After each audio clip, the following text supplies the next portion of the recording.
జగన్ గారిని ఈసారి ఖచ్చితంగా ఓడిస్తామని సవాల్ విసురుతున్నారు ప్రతిపక్ష నాయకులు. మీరేం చెప్తారు? ఇలాంటి ప్రతిపక్ష నాయకులు ఎంతమంది ఒక్కటిగా వెళ్ళి వచ్చినా మా జగనన్నని ఎటువంటి పరిస్థితుల్లో మా మహిళలందరూ సపోర్ట్ గా ఉంటాము. ఎవరు ఏం చేయలేరు. మా జగనన్న వెంటే మీ మహిళలందరూ ఉంటాము. పాపం 75 సంవత్సరాల వయసులో కూడా కొడతా అంటున్నాడు జగన్. నువ్వేంటారు?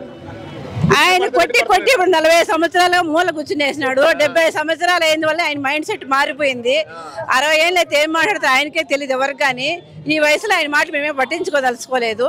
ఎప్పుడు మా జగన్ మళ్ళీ సీఎం అవుతాడు. ఇప్పుడు నెక్స్ట్ కూడా మళ్ళీ మా జగన్. మహిళలందరూ కూడా టీడీపీ కోటేస్తారంట. ఎందుకంటే ఉచితంగా ఫ్రీ బస్సు అంట, గ్యాస్ సిలిండర్ ఫ్రీ అంట. జగనన్న దగ్గర నుంచి ఇప్పుడు మహిళలందరూ టీడీపీలోకి వెళ్ళిపోతారని చంద్రబాబు అంటున్నాడు. మీరేమంటారు? గత ప్రభుత్వంలో రుణమాఫీ చేస్తామని డ్వాక్రా మహిళలందరినీ మోసం చేశాడు. అది గుర్తు పెట్టుకొని ఉన్నాం. ఇక్కడ మర్చిపోలేదు మేము. పసుపు కుంకం ఇచ్చాడు. బల్లి పశువులకి ఎక్కడ పసుపు కుంకం పోసి బల్లి పశువులు ఎత్తే నరికేస్తారు. ఆ మాదిరి చేశాడు. కానీ ఈ పరిస్థితుల్లో మేము నమ్మే పరిస్థితులు ఎవరు లేము. ఆయన వాగ్దానాలన్నీ ఆయన ఎవరికే ఉంటాయి కానీ మా వరకు రాలేదు. మేము తీసుకోము. కానీ అవి ఈసారి ఎట్లయినా గెలుస్తా అంటాడు చంద్రబాబు. డెవలప్మెంట్ లేదు. పులివెందల్లో ఓడించాలంటే ఇంకో నెక్స్ట్ జన్మ ఎత్తాలేమో. జన్మ అంతే అండి. ఎందుకంత అసలు పులివెందలు ఎందుకు అసలు జగన్ గారిని? పులివెందలు అంటేనే అది మా రాజశేఖర రెడ్డి గారి పులి అడ్డా అని మేము అనుకుంటున్నాము. దాంట్లో అడుగు వేయాలంటే పులి పంజా నుంచి అడుగు వేయాలంటే ఆలోచించి వేయాలి. అది ఎప్పుడు కూడా జరగదండి.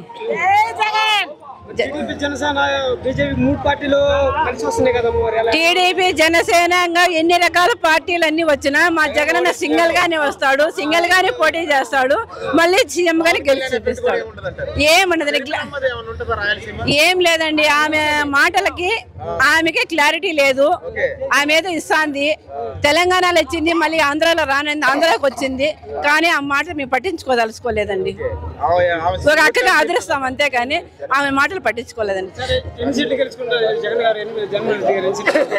మేము గతంలో అయితే 151 సీట్లు సంపాదించుకున్నాము. ఇప్పుడు ఇంకా మేము ఎక్కువ రావాలని మా జగనన్న టార్గెట్ 175కు 175 అనుకుంటున్నాము. సీట్లు ఏమో తగ్గచ్చు కానీ మళ్ళీ మాదే ప్రభుత్వం వైఎస్ఆర్ ప్రభుత్వం వస్తుంది. సీఎం జగన్ గారినే వస్తాడు. అవి సినిమా రీల్స్ లో బాగుంటాయి కానీ రియల్ గా చూడడానికి బాగుండవండి. ఇప్పుడు సినిమాలలో యాక్ట్ చేసుకోవచ్చు ఆయన, కానీ రియల్ గా చూడలేరు కదా. బోర్ కొట్టేస్తుంది అందరికి జనాలకి. ఎవరికొరకు పొత్తు చేయడము, ఆయన ప్యాకేజ్ తీసుకోవడము, వెళ్ళిపోవడము, మళ్ళీ యాక్ట్ చేయడము, మళ్ళీ ఆ రీల్ మారిందా ఇంకోటి యాక్ట్ చేయడం వస్తూ ఉంటాడు. అవన్నీ మేము పట్టించుకోవడం లేదండి. ఎర్ర బుక్ ఏముందండి, ప్రతి చిన్నపిల్లని చేతిలో కూడా ఉంటుంది. ఆయనకు చిన్నపిల్లానికి పెద్ద తేడా ఏం లేదండి. అవగాహన లేని మాటలు మాట్లాడతాడు. జయంతికి వర్ధంతికి తెలియదు ఆయన తేడా. అలాంటి ఆయన ఏం చేస్తాడండి రాజకీయము? ఎమ్మెల్యే సీట్లు మారుస్తా ఉన్నారు జగన్మోహన్ రెడ్డి గారు. భయపడి కాదండి. ఎక్కడైతే మద్దతు ఉందో ఎస్సీ ఎస్టీ బీసీ మైనారిటీల గురించి ఆలోచించి మా జగనన్న నిర్ణయం తీసుకుంటున్నాడు. అవునండి.